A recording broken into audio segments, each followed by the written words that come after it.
에스라 10장 1절에서 3절까지 말씀입니다. 에스라 10장 1절에서 3절 말씀 우리가 한 목소리로 함께 읽도록 하겠습니다. 시작. 에스라가 하나님의 성전 앞에 엎드려 울면서 기도하며 죄를 자백하자 이스라엘 사람도 남자 여자 어린아이 할 것 없이 많은 무리가 에스라 주변에 모여서 큰 소리로 슬피 울었다. 그때에 엘람의 자손 여이엘의 아들 스가냐가 에스라에게 말하였다. 우리가 주변에 있는 이 땅의 백성에게서 이방 여자를 데려와서 아내로 삼음으로써 하나님께 죄를 지었지만 아직도 이스라엘에 희망은 있습니다. 이제 우리는 하나님의 명령을 두려워하면서 받드는 분들의 권명과 에스라 제사장님의 가르침을 따라서 이방 여자들과 그들에게서 난 아이들을 다 보낼 것을 하나님 앞에서 언약하겠습니다. 율법대로 하겠습니다. 아멘.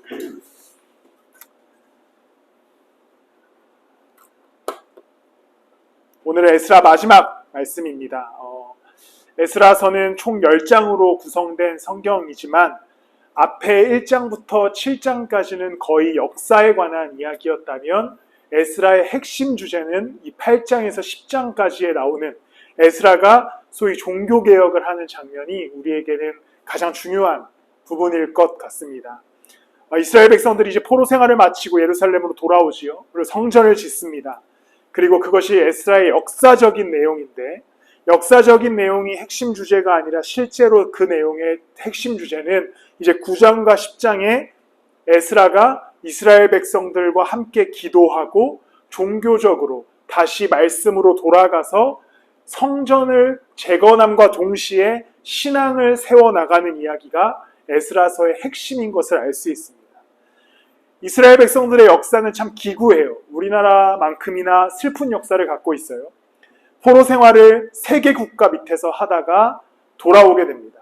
그런데 어떠한 문제가 있었냐면, 그러니까 이제 바벨론 때에 이스라엘 사람들을 데리고 갈 때 전부 못 데리고 갔겠죠. 왜냐하면 인구가 많기 때문에. 그래서 어떤 사람들은 또 예루살렘에 남아 있었습니다. 그러다 보니까 예루살렘에 남아있던 이스라엘 백성들이 국가적인 정체성이 흔들려 버리죠.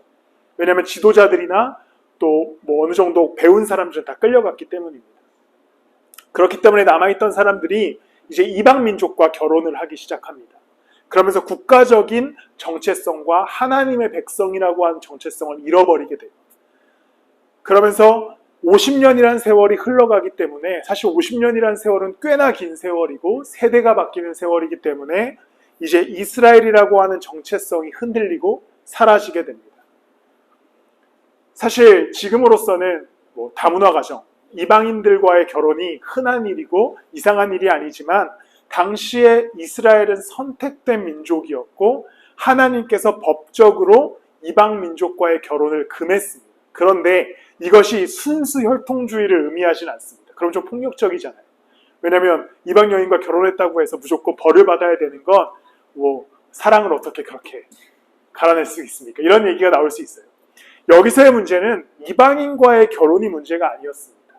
이방인과의 결혼으로서 가지고 오는 우상 숭배가 문제였어요. 당시에 여인들이 결혼을 해서 오면서 그냥 오는 게 아니라 자신들이 섬기고 있던 신을 데리고 왔고 그것이 남편들이 그 신을 따라가면서 솔로몬이 그런 문제를 겪지 않습니까? 그게 하나님께서 주의해야 했던 문제입니다. 반대로 이방 여인이 하나님을 믿고 율법을 지키기로 결정하면 아무런 문제가 없었다라는 것을 대표적인 성경에서 룻이라고 하는 여인을 통해 우리는 알 수 있습니다. 그러니까 결혼이 문제가 아니라 그 결혼을 통해서 파생되었던 이방 신에 대한 섬김, 우상 숭배가 문제였습니다. 이스라엘 백성들은 그런 면에서 문제를 갖고 있었습니다. 그래서 이방 여인들과 결혼을 했고 그 결혼이 문제가 아니라 그 결혼을 통해서 하나님을 잃어버렸다. 그리고 우상을 숭배했다라는 면에서 이스라엘 백성들에게는 문제가 있었습니다. 그리고 그런 모습을 목격한 에스라의 마음이 무너집니다. 애통하는 심령으로 이제 기도하기 시작해요. 왜냐하면 이스라엘 백성들을 실제 눈으로 보니까 그들이 완전히 우상 숭배와 이방신과 그런 것에 빠져 있었기 때문에 이스라엘의 정체성을 잃어버렸기 때문에 무너진 마음으로 에스라가 기도합니다. 그 기도하는 모습을 보자 이스라엘 백성들이 쟤 왜 기도하지? 그러니까 기도를 들으니까 이거 우리 때문에 기도하는 거구나. 그래서 한 광장에 에스라 주변에 사람들이 모이기 시작합니다. 우리도 같이 기도하자. 그 장면이 이제 9장과 10장의 내용이에요. 그래서 그들이 기도하기 시작합니다. 그러면서 이제 우리가 여호와께 돌아가자라고 하는 그 회개 속에서 이제 해나가는 이야기가 오늘 우리가 함께 나눌 이야기의 내용입니다. 우리가 오늘 함께 나눌 제목을 개과천선, 우리가 처음 주제로 삼았던 그 말씀을 잡았습니다. 이스라엘 백성들이 개과천선했던 것은 성전을 재건했기 때문이 아닙니다. 그 건물은 크게 중요하지 않았어요. 이스라엘 백성들에게 있었던 진짜 개과천선은 우리가 오늘 함께 나눌 신앙적인 변화, 하나님께로 돌아옴이었습니다. 오늘 이 말씀을 가지고 우리도 좀 개과천선하자. 우리도 좀 사람답게 살자. 이것이 그런 사람답게 살자라는 게 아니라 앞에 이제 수식어가 있겠죠. 우리가 그리스도인답게 살자. 좀 사람답게 살자라는 의미에서 개과천선에 관한 말씀을 나누어 보고자 합니다. 먼저 첫 번째로는 우리가 어떠한 순간에 있을지라도, 우리가 아무리 연약할 때라도 하나님께로 돌아갈 희망이 있다는 것을 기억하셔야 됩니다. 에스라가 예루살렘으로 돌아왔어요. 근데 이스라엘 백성들의 상태가 가관이었습니다. 왜냐하면 50년이라는 세월이 흘렀기 때문에 이미 그들이 하나님을 믿는 법, 예배하는 법을 다 잊어버렸어요. 율법도 지키고 있지 않았습니다. 그리고 우상 숭배가 만연했고 이방 신들에 대한 경배가 넘쳐나던 도시가 예루살렘이었습니다. 그리고 자식들에 대한 교육마저도 당시 고대 근동은 어머니에 의해서 교육과 종교가 이어졌기 때문에 완전히 무너진 상태였습니다. 그러니까 이스라엘이라고 하는 나라 자체가 없어진 상태였어요. 희망이 보이지 않았습니다. 그래서 에스라가 할 일은 그냥 그곳에서 무릎 꿇고 기도하는 수밖에 없었습니다. 그 순간 2절 말씀해 보면 엘람의 자손 여히엘의 아들 스가냐가 에스라에게 찾아와서 이렇게 얘기합니다. 우리가 주변에 있는 이 땅의 백성에게서 이방 여자를 데려와서 아내를 삼음으로써 하나님께 죄를 지었지만 아직도 이스라엘에게 희망은 있습니다. 라고 이야기합니다. 그들의 영적인 상태는 무너진 상태였습니다. 종교적으로 또한 어떤 율법적으로 모든 것이 무너졌고 희망이 없는 것처럼 보였습니다. 에스라가 할 수 있었던 것은 그냥 눈물 흘리고 기도하는 것밖에 없었어요. 그런데 이 스가냐라고 하는 사람이 에스라에게 다가와서 얘기하는 게 우리가 아직 희망이 있다라고 얘기합니다. 왜 희망이 있었겠습니까? 그들이 회개하고자 하는 의지가 있었기 때문입니다. 상황이 아무리 절망적이고 그리고 그들이 너무나 무너진 상태였지만 그들이 돌아오기로 결심했을 때, 믿음을 갖기로 그들이 다짐했을 때 거기에서부터 희망이 있다라고 얘기할 수 있는 겁니다.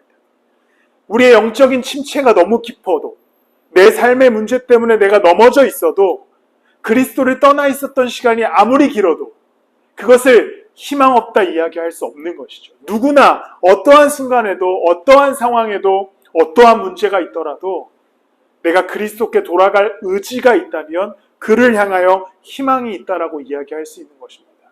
왜 희망이 있냐면 내 의지 때문에 내가 변화되고자 하는 어떤 삶의 의욕 때문이 아니라 하나님은 여전히 이스라엘 백성들을 사랑하셨고 그와 동일하게 멀리 떨어져 있는 우리의 삶도 사랑하시기 때문에 희망이 있는 겁니다.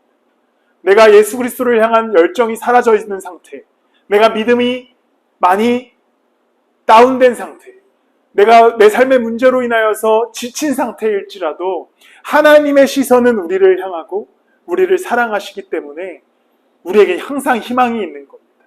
내가 돌아가고자 하면, 내가 예수를 따르기로 결심만 하면 그 길에는, 그 인생에는 아무런 문제가 없기 때문입니다. 그 돌아옴을 하나님께서 거부하지 않으신다는 거죠. 하나님 내가 돌아갈게요. 근데 야, 뭐 이제 와. 그냥 가. 하지 않으신다는 거예요. 하나님은 사랑이시고 여전히 우리를 바라보고 계시고 항상 우리가 돌아오기만을 기다리시기 때문에 희망이 있다는 겁니다. 이스라엘 백성들이 돌아가기로 결정했을 때 에스라의 기도를 보고 우리도 같이 기도하자라고 그들이 마음을 먹었을 때 그들에게는 희망이 있었습니다. 그것은 그들의 어떠함 때문이 아니라 하나님이 여전히 그들을 기다리고 계셨기 때문입니다. 여러분들의 믿음이 어떠한 상황이든지, 내가 지금 많이 침체기를 겪고 있든지, 혹은 예수에 대한 따름이 완전히 전무한 상태라 할지라도 내가 돌아가기로 결정하고 예수를 쫓기 시작할 때에 거기에서 희망과 소망을 우리는 발견할 수 있습니다. 왜냐하면 예수께서 거기에서 기다리고 계시기 때문입니다. 내가 믿음이 연약할 때 우리는 착각합니다. 예수님이 나를 미워하시겠다. 예수님이 나를 버리셨을까? 예수님이 나를 외면하셨을까? 이런 의심을 할 때가 있습니다. 그런데 내가 아무리 신앙적으로 무너지고 내가 절망 가운데 있고 하나님을 향한 믿음이 사라진 상태라도 예수님은 이미 십자가를 지셨기 때문에 우리를 외면하시거나 돌아서시거나 멀리 계신 게 아니라 지금 그 자리에서 여러분들을 기다리고 계신다는 사실을 기억하십시오. 그렇기 때문에 우리의 신앙에는 희망이 있습니다. 우리의 삶에는 그 희망이 있는 것이죠. 한 주간 그 희망을 찾는 한 주간이 되시기를 바랍니다. 이번 주만큼은 그리스도를 쫓아보자. 왜냐하면 예수님은 여전히 나를 기다리고 계시니까. 내가 지금 많이 침체되어 있어도 이번 주만큼은 의지적으로 말씀을 읽어보자. 왜냐하면 여전히 살아계신 하나님이 그 말씀으로 우리 가운데 역사하고 계시기에 우리가 하고자 하면 우리는 그 희망대로 하나님의 일을 할 수 있습니다. 바울이 이런 고백을 합니다. 내가 능력 주시는 자 안에서 모든 것을 할 수 있습니다.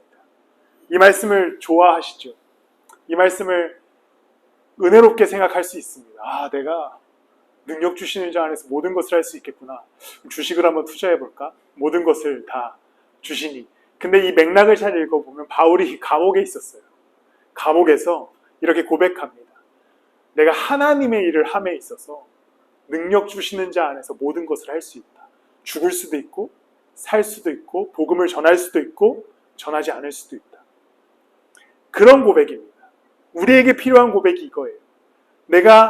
내게 능력 주시는 자 하나님 안에서 그를 따라갈 수 있습니다. 그를 쫓을 수 있습니다. 내 삶이 무너졌고 내가 지금 신앙적으로 흔들리고 내가 믿음이 연약하지만 내가 예수를 쫓기로 결정했을 때 내게 능력 주시는 자 그 예수 안에서 모든 것을 해나갈 수 있다라고 하는 믿음으로 걸어가시는 여러분들이 되시기를 축복합니다. 두 번째로 우리의 개과천선은 하나님을 떠나게 하는 그 어떤 것도 제거할 수 있어야 합니다.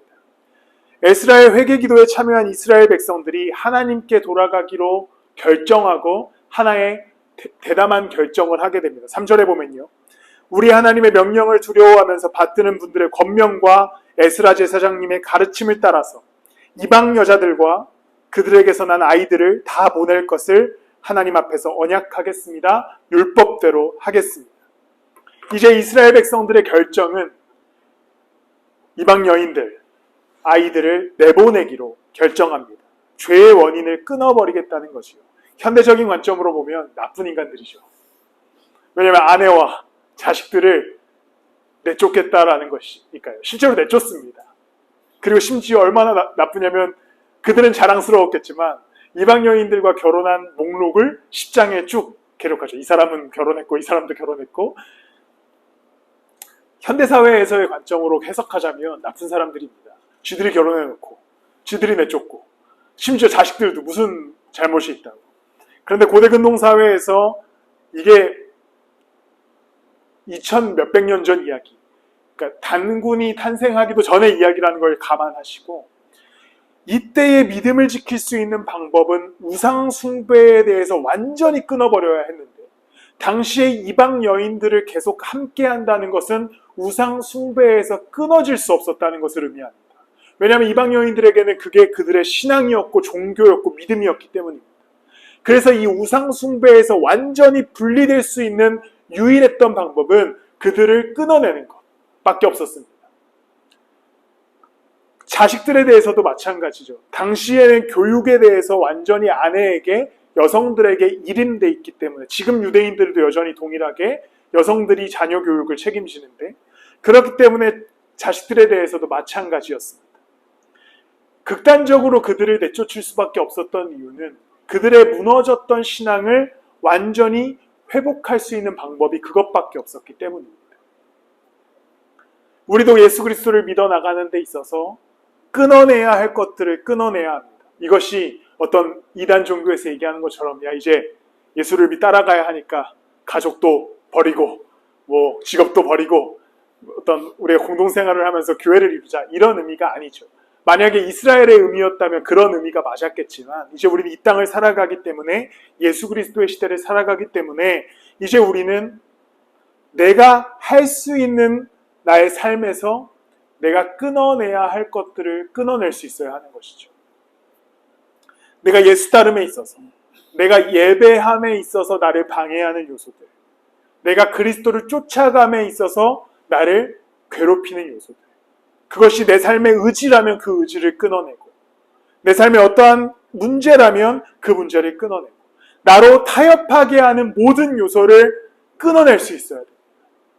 이것이 그리스도를 따르는 일의 제일 중요한 요소입니다. 타협하면서 예배할 수 없어요. 근데 우리는 보통 예배라고 하는 것이 뭐 우리한테 돈을 주거나 성적을 매기는 일이 아니라 우리는 항상 맨 뒤에다 놓습니다. 타협할 걸 다 타협한 다음에 예배하는 거죠. 내가 오늘은 무슨 일이 있으니까 오늘은 조금 말씀 묵상을 쉬어야겠다. 항상 이런 패턴이 너무나 익숙해져 있습니다. 예수 따르는 것이 가장 최우선이 되고 그 안에서 우리의 삶을 맞춰나가야 하는데, 우리는 항상 내 삶을 먼저 살아가고 그 안에서 예수를 따르고자 합니다. 내가 오늘은 이런 일들이 있으니 그리스도 따름을 매일 해야지. 보통 이러한 패턴이 우리의 신앙 가운데 너무나 깊이 습관화된다는 것이죠. 이 습관을 우리는 떨쳐내야 돼요. 내가 예수 그리스도를 따라가는 가운데 나의 삶을 살아가야 하는 거죠. 이건 너무나 큰 차이가 있습니다. 아주 쉬운, 그리고 아주 쉽지만 어려운 예로 주일 예배를 생각해 봅시다. 내가 항상 주일 예배를 어느 순간부터 2순위로 두는 경우들이 생기게 된다는 거죠. 그건 다음 주에도 드릴 수 있으니까. 이번 주에 중요한 일이 있으니까 다음 주에 드리자. 그리고 말씀을 읽음에도 있어서 내가 오늘은 바쁘니까 내일 읽자. 이러한 것이 매번 그렇게 한다는 것이 문제가 된다는 게 아니라, 그게 쌓이다 보면 어느새 내 삶을 끊어내지 못하는 그 지경에 이른다는 겁니다. 지금까지 여러분들의 신앙의 패턴을 잘 생각해 보십시오. 뜨거웠을 때는 항상 예수가 먼저였을 겁니다. 그런데 지금 잘 생각해 보시면 우리는 예수 그리스도가 먼저인 경우가 지극히 드물어요. 여유가 있고 내 삶에 어느 정도의 자유로움이 있을 때 그리스도를 쫓아가고자 합니다. 그렇게 해서는 절대 그리스도를 온전히 쫓을 수 없습니다. 다시 우리는 회귀하게 될 거예요. 이스라엘 백성들이 이때에 어느 정도 타협했다면, 그러면 내가 이 아내를 한 1년 동안 설득해 보겠습니다. 2년 동안 설득해 보겠습니다. 이런 식으로 개혁을 시작했다면 그들의 개혁은 실패했을 겁니다. 그런데 과감히 끊어내기로 결단하고 그들의 공동체를 이루기 시작했을 때 그들의 개혁은 성공합니다. 우리가 하나님을 사랑한다면, 내가 예수 그리스도를 정말 구주로 믿는다면 우리는 하기 싫은 일도 해야 하고 해야 할 일도 안 할 수 있어야 하는 것. 이것이 진짜 믿음의 표현입니다. 저는 목사라는 직업과 어울리지 않게 앞에 나서는 걸 되게 싫어하는 성격입니다. 어느 정도로 싫어하냐면, 제가 아내에게도 예를 하나 들었는데, 신입생 오리엔테이션, 대학교 신입생 오리엔테이션은 되게 신입생들에겐 중요한 자리잖아요. 선배들한테 잘 보이고 어떤 이미지화 할 수 있는. 근데 문제 맞추는 걸 해서 문제를 맞췄어요. 그랬더니 선물을 받으러 올라오라는 거예요. 그래서 올라갔어요. 선물을 받아야 돼요. 근데 갑자기 장기 자랑을 하나 하면 선물을 주겠다는 거예요. 너무 화가 나는 거예요. 그래서 제가 어떻게 했겠습니까? 아무것도 하지 않고 가만히 서 있었어요. 수백 명 앞에서. 그랬더니 그 진행하시는 분들이 당황해 하시면서 뭔가 잘못됨을 느낀 거죠. 그래서 선물을 주고 내려가세요 라고 해서 내려갔습니다. 근데 그 선배들이 나중에 저랑 같이 이제 뭔가 동아리를 하게 됐는데 기억하고 있더라고요. 야, 너 걔구나. 그 이상했던. 그 정도로 앞에 나서는 걸 싫어합니다. 그런데 지난주 금요일 날 저희 서유에 체육대회가 있었어요. 체육대회가 있었는데 어쨌든 가기 전부터 걱정을 했습니다. 아버지들이 또 앞에 나와서 뭐라도 시키지 않을까. 근데 실제로 이제 첫 번째 그 프로그램이 엄마들이 나와서 달리기를 하는 거였어요. 근데 저희 아내도 이제 그런 걸 잘 못하기 때문에 안 나갔어요. 안 나가고 다른 엄마들만 달리기를 하고 끝나는데 이제 그때 서유의 표정을 보니까 그 실망감, 뭔지 알죠? 아, 왜 우리 엄마 아빠는 안 나가지? 그래서 그 다음 프로그램이 이제 아빠들 달리기였는데 제가 서유의 표정을 보고 나니까 어떻게 하겠습니까? 나갈 수밖에 없었습니다. 여기 제가 맨 뒤에 서서 정말 너무 하기 싫었지만 나갈 수밖에 없었어요. 왜냐하면 서유를 사랑하고 아버지로서의 역할을 해야 했기 때문이죠. 사랑 때문입니다. 심지어 무엇까지 했냐면 저고 아내입니다. 제가 아내한테도 얘기했거든요. 체육대회 중간에 여보 서유 때문에 해야겠다. 왜냐면 서유가 너무 섭섭해하니까 우리가 부끄러움을 참고서라도 해야겠다. 아니요, 서유는 여기 옆에 서 있어요. 사랑하는 것은 하기 싫은 것을 하게 합니다. 심지어 나중에 제가 이 사진을 준비할까 말까 고민했지만 아내가 춤도 췄어요. 결과적으로 춤도 추게 돼요. 하기 싫은 것을 하게 하는 것이 우리 사랑의 것이죠. 하나님을 사랑한다면, 예수 그리스도를 사랑한다면 우리가 입술로만 고백하는 것이 아니라 내가 하지 않던 것을 하는 것. 내가 그리스도를 따라갈 때에 내가 원래는 안 하던 건데 그것을 하는 것. 이것이 그리스도의 따름의 원리입니다. 그를 사랑하기 때문이죠. 예수 그리스도께서 무엇 하셨습니까? 십자가에 달리셨어요. 근데 그리스도의 말씀을 읽어보십시오. 그가 하고 싶었습니까? 하기 싫었어요.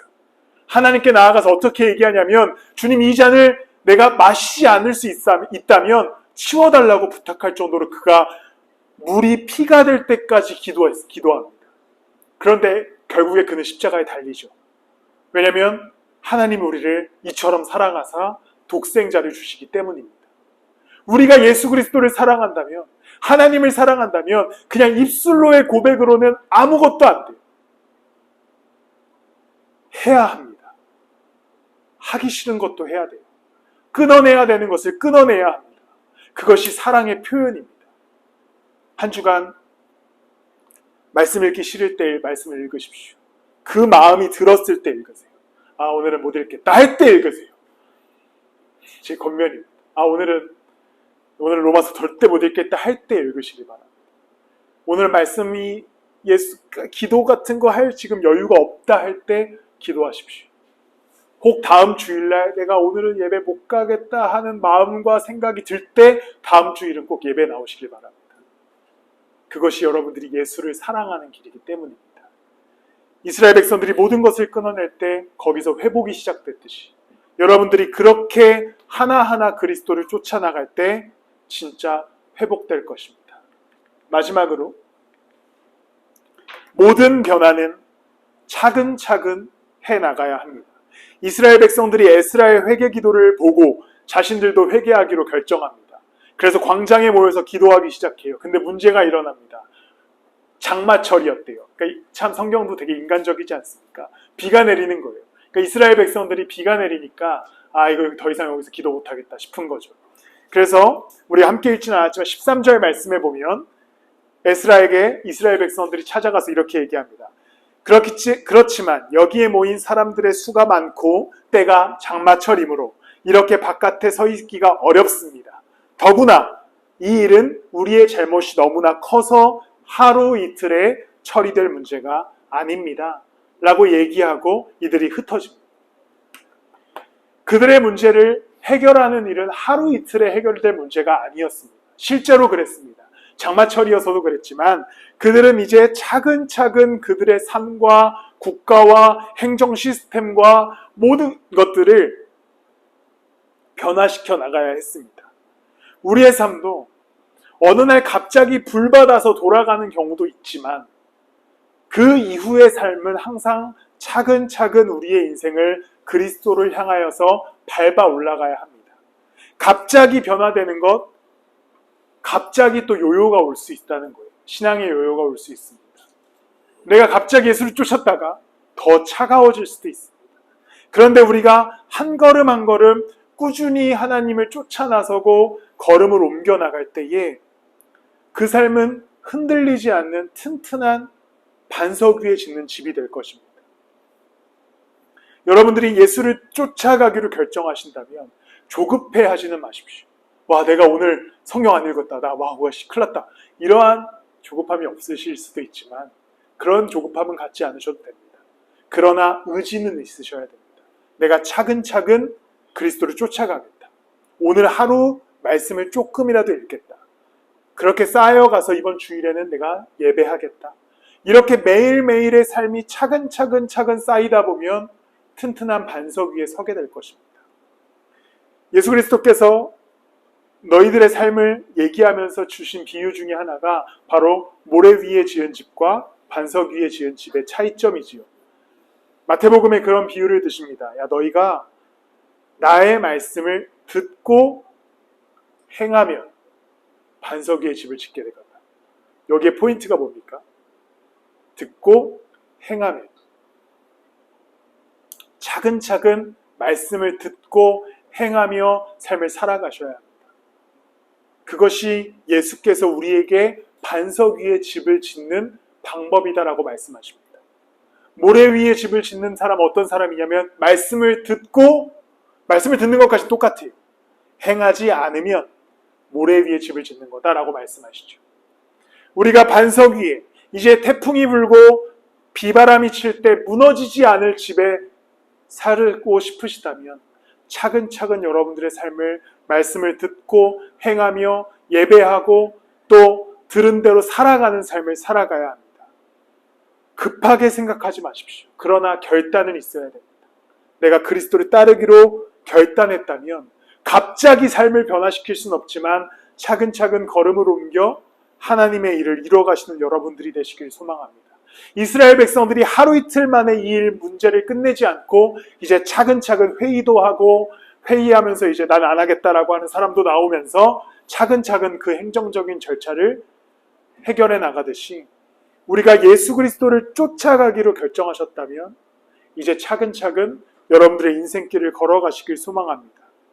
갑자기 사람 변하면 죽으니까 막 1시간, 2시간씩 기도하지 않으시더라도 갑자기 막 목사님 제가 일주일 동안 성경을 일독하겠습니다. 이러면 제가 그분을 의심할 겁니다. 그런데 내가 오늘 하루 그냥 내게 주어진 말씀 한 장이라도 읽어 나가신다면 천천히 걸음을 옮겨 가신다면 우리의 삶에 진정한 기쁨의 회복이 있을 겁니다.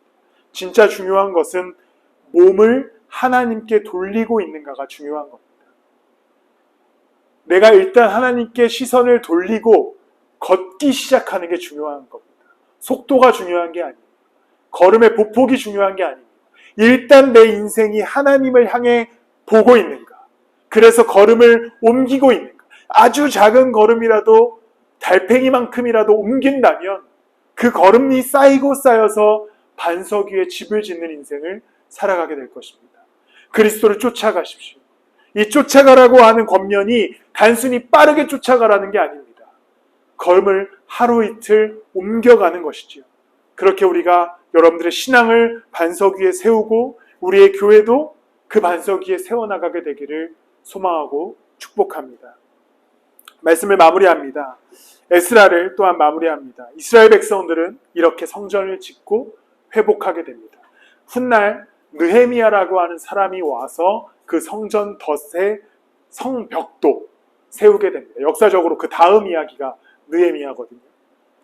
이스라엘 백성들은 또 느헤미야와 함께 성벽을 지을 때 여전히 우여곡절을 만나게 됩니다. 전쟁도 하고 또 성전 건축이 한번 성벽 건축이 뒤집어지기도 하고 그러나 그들은 천천히 그 성전과 성벽을 지도자들과 함께 해나가고 결국엔 성전과 성벽을 완공해 나갑니다. 이제 우리의 삶도 우리의 성전을 세워나갑니다. 오래 걸릴 수도 있겠지요. 그러나 짓는 것이 중요합니다.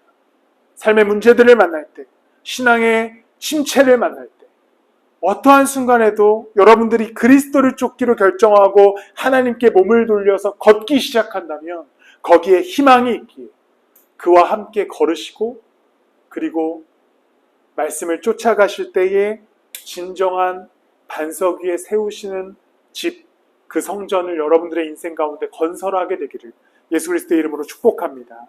이 시간 우리 함께 기도하실 때에